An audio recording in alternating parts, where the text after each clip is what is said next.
فیلم زالاوا قالا چیروکک بالکش آگوند زالاوا یل روجهاتی کردستانی دیگه.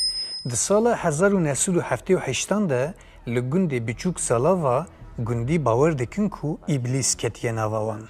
ریا ضابط جوان کو بویری لیکولین دیگه و ریا افسونبازی کو ابلیس تردخه لحف دقلبه. ضابط با انگاشت کو سختکاریه دیگه افسونبازی ابلیس تردخه دگره حفظه. لیجنشکا و خو دستگرتیه خود مالک ده آسمایی دبینه.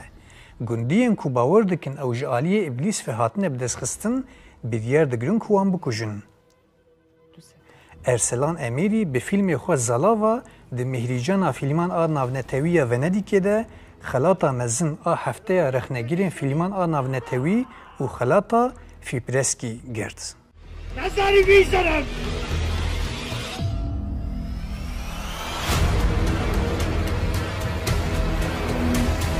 داش!